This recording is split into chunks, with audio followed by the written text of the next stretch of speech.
Oof. Mean. She mean. What's up, everybody? Welcome back to the channel. I hope you guys are having another good week, another good day. Bringing you guys some more content. This video is past due, but I'm still gonna do it because I know a lot of you guys out there probably got questions or curious or just, you know, you just want some good content.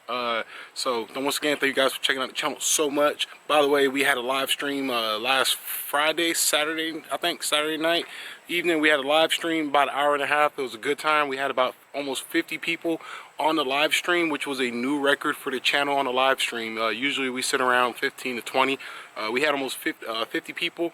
Awesome time. Everybody who tuned into the live stream, or even if you watched it after it got posted, thank you guys so much for checking out the live stream and joining me and chatting and asking any questions you wanted to. Make sure you guys are subscribed with the bell notification tap, because that way when I upload or when I go live, you'll get notified on the phone, because sometimes I might just do it sporadic if I'm bored, or you know what I'm saying, I would like to plan it, but it's kind of hard to do something like that, you know. But at the same time, thank you guys so much. So we're gonna get started with today's video. Alright, y'all, so today I'm going to be doing a 3-month update review on the 10.5-inch lift kit with the compounds combined. Is it worth it? Okay, now the compounds haven't been installed for over 3 months. It's been about, I want to say, a month and a half, 2 months almost with the compounds. But with the compounds and a 10.5-inch lift, how does this truck ride? Okay, or how is it? Is it worth it? Should I lift my truck that high? I'm going to answer that today in the video. Okay, so the first thing we're going to talk about is the looks. The looks is amazing. I love the way it stands and the way it sits. If I can change something, and this is just me, it's just me, but if there's something I can change, it'd be the tires. Okay, I get it, it's at a 10.5-inch setup, but I kind of wish I would stay with the 37s, because when I had the 37s on, it was a little shorter, which made it easier for getting in and out. And I do, my neighbor, or one of my neighbors, and I do have the amp steps that you guys know about. If you didn't, I got the power steps. But I kind of like the way the meat sidewall ratio with 37s with the 24s. I just like that a little bit more now that I have the 40s on there. Don't get me wrong, I love the 40s in the stance. So if you guys know anybody, or if you're like in North Carolina, South Carolina-ish, Virginia-ish, and you want to trade for some 40 by 15 and a half 24s, and you got 37s or 38 equivalents, hit me up, man. We might be able to strike a trade. But you know, I like these tires, but I kind of miss my 37s. I really do. It seemed to be the perfect size / setup for this for what I was going for. But it is real nice having the meat on the sidewalls, because, knock on wood, even though there's no wood around, haven't curbed the wheels yet. Okay, so back to the lift kit. I got off topic.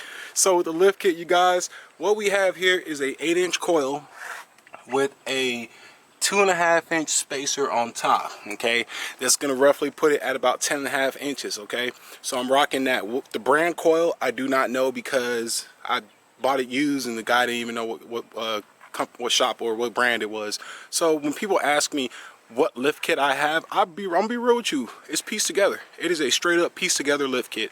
I got a little BDS, I got a little bit of Rf5 with the long arms and the sway bar. I got a core 4x4 track bar. It's a mixture of things. Fox 2.0 single monotube shocks. So it's a lot of a little bit. A common misconception / you know, something that people think I have. They think I have a Rf5 lift kit. This is not an Rf5 lift kit. This is a custom fab lift kit that I pieced together myself. I do have Rf5 long arm setup and track bars, and his sway bar setup, and that's it. Okay, so this is not his lift kit. This is a pieced together lift kit. I get that asked kind of frequently, surprisingly, but it is what it is. So in terms of ride quality, this truck actually rides really good, you guys. I know it's on 40s mud tires, but these Nittos are amazing riding tires. I understand why people spend the extra money to get Nittos. Don't get me wrong, my amps rode phenomenal, had no problems with the amps. But these things, man, on the highway, I can have a conversation. The road noise, the cab noise is very minimal. It's very, very quiet for the type of tire it is, being aggressive. And they look good. They really do look good. So, and they're wearing phenomenal too right now. So I think I have about 5,000 miles on them. And they're they're wearing excellent. So with the lift kit, you guys, we also have, like I said earlier, Rf5 Sway Bar Steering. Now, I'm going to be honest with you guys. I honestly believe this sway bar makes a world difference in terms of ride quality, because you guys know, once you lift a truck this high, you're top heavy. You're top heavy. Every bump, every turn you make is going to make the whole cab want to sway. But this truck does an excellent job at staying planted on turns. You know, before I did this lift kit, when I had my rough country lift kit, anytime, and I had the stock sway bar with the stock links, anytime I would turn, if I had a cup inside or change in the truck, it would legitimately slide across, you know, inside the truck. It doesn't do that no more. I can have a cup sitting on my lap, or a wallet in my lap, or I can have something sitting around, and if I turn, it just stays there. It doesn't sway the whole truck. The whole body doesn't roll with it, which is awesome, because you want you want the truck to be planted while you're driving. So it's a really good addition. We did do, like I said, his long arm. So his long arm setup is doing good. I would hope any long arm kit does this, but giving the axle that better articulation, allowing it to articulate better, which is amazing for bumps, road, you know, you're hitting stuff, going up and down. One thing people might not be aware of, but with the coil or with the shock, I do have, oh man, I'm about to go this side because it's kind of dark over there. I do have a coil spacer, or sorry, shock extender. If I can even get in there, man. Talk about, there we go, right there. So you guys can see that is a 2-inch shock extender.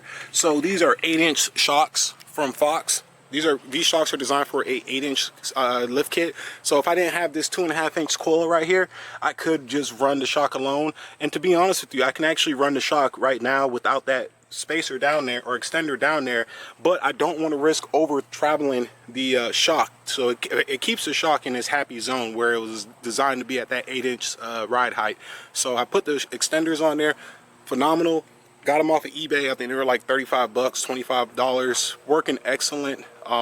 For the front side, now we've had some issues with track bars, this being the third one in like a couple months, but this is the last one I put on about 2 months ago.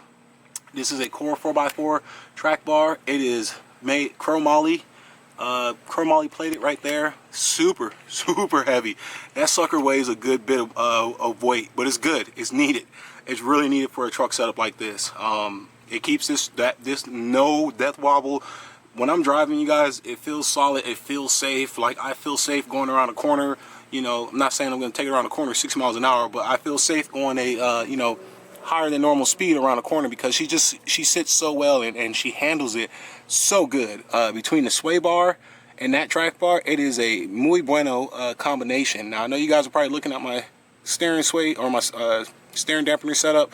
This is not the real one that's going to be on here. I will be replacing it with the correct steering stuff. This is just a temporary setup until I get that ordered. BDS is still back ordered, so they might not be no more, but last time I checked they were. It's got the Moog steering. You guys already know about it. 4th gen style from 2009 to 2012. Yes, I know 4th gen wasn't until 2010, but they call it 4th gen steering, so whatever. But yeah, this truck, man, it rides phenomenal. This is the lift kit pieced together. We'll come back here to the rear. If you guys are curious about the long arm setup, real quick before I go to the back side. So the way it works is your bottom, and that right there is from when before my alignment it was rubbing, but it doesn't no more. So lower arm goes to your frame. I had to weld these brackets on. My buddy Kevin actually hooked it up. And then the upper one, so your upper arm connects to where your lower arm used to connect with the OEM setup. And it's the same on the other side. On the back side, we have the track bars from Rf5. They work good. They do their job. These are weld-on brackets, so no bolt-ons, but they work excellently. In the back, it's really simple. We got the 8-inch coils, or in the coils, I don't know why I say coils. We got the coils from Fox 2.0s. We have the rear lift blocks. Now, before you go saying something stupid about the blocks, that is how the block setup came. That's the way it was from the lift kit setup. So, but it works. It works fine. No issues. No axle wrap. This thing is planted back here. It needs to be too, the way, you know, the type of power she makes. Leaf pack. So we took off the factory overload leaf pack. and did the Carly Adderleaf setup, in addition with a 1-inch overload helper spring. So this top one is a 1-inch overload, so it adds an inch of lift to the rear, and then the Carly Adderleaf adds about 1.5 inches to 2 inches depending on your setup. I have this on both sides, works excellently. I haven't really loaded the bed down yet, but I kind of want to. I need to get something. I want to tow like something like 10,000 pounds, something super heavy, so I can. I just want to see how she does. I still got to get the spacers for the bags to get the bags reconnected, because right now they're just hanging, suspending. But yeah, you guys, this definitely is a awesome setup. All right, so camera decided to overheat, so I had to let the camera cool down. I had to put my shades on because the sun is like right at that angle where it's like really in my eye, so it's like bugging me. So before the camera overheated, I was talking about the rear bags. Rear bags are not hooked up. But yeah, you guys, so in all honesty, is this lift kit setup, how's it been doing? Have I had issues with it? The answer is no, except the one exception with the track bar. Okay, with the track bar bending, and then I bought a replacement one. Or the first one, it pulled the threads out of itself, and then the second one, I bought it. It was a cheap Chinese one, and it snapped, or it bent, and then I got my money back, and then I put this beefy Core 4x4 on it. This one is legit, it's good, it's made in America. Core 4x4. You can Google them, look them up on YouTube. They predominantly do Jeep parts, but they do dabble with some of the 2500 truck setups, so it's definitely good stuff. But yeah, so this stuff is legit, you guys. Lawn dude driving by, so it's a good setup. But yes, if you're thinking about doing it, lifting your truck, if you're thinking about doing it, if you'll like it, I would want to say yes. Do I regret doing this kit? No, I don't. I like it. I like the way it looks, the way it sits, the way it drives. You know, a lot of times people get wrapped up and they're like, oh, my truck's so rough, so bumpy. Two things. It's a straight axle truck, and once again, it's a truck. You can only make a truck ride so good. Okay, now with that being said, I'm not saying my truck rides like a Flintstone mobile, because it's far from that. I've driven some rough ride, or even when I bought this truck, it was rough riding. I've been in some rough riding trucks, and this truck is far from that. Like, you can definitely take this truck on a 10-12 hour road trip and be comfortable inside of it with the lift kit, the wheels, the way it sets up. It drives good, it pulls good, it doesn't, the steering is so good, man, I'm telling you guys. But yeah, so that's been my experience with it, everything that I can think of. But yeah, you know, yeah, so if you guys got comments, questions, I would love to hear them down in the description box. All together with this lift kit, pieces by piece, I think I got less than 1,500 in parts all together. And again, perks of piecing together your lift kit, you know, it's actually not, yeah, about between 15 and 2,000 total. That's how much I got in this setup. I know you're probably saying, oh, well, you can go get an 8-inch zone for 1,600, and it's like, you can do that if you want to, but you know, I can at least say I pieced my lift kit together, so kudos. But yeah, so guys, that's really it. Oh, that's what I was gonna say. So with the compounds, this truck with the compounds and the 430 gearing, because I did re-gear this truck back in spring to 430 nitro gears, it's the ultimate drive. It's the ultimate driving rig. I really wish these trucks came with compounds from the dealership, because nobody would ever sell them. Driving it is so fun in the city. The power, the throttle response, my God, it's so good. It's really good. I've done reviews on the compound setup. I'll do some more follow-ons later on down throughout the year once I get some miles racked up on it. But so far, it's been phenomenal, and I love it all the time, you guys. So until then, you guys, if you got any questions about the lift kit, suspension, what I use, stuff like that, by all means, comment down below. I would love to hear what you guys have to say and what you guys thinking, stuff like that. Until next time, you guys, take it easy, be safe, and I'll see you guys soon. Peace out.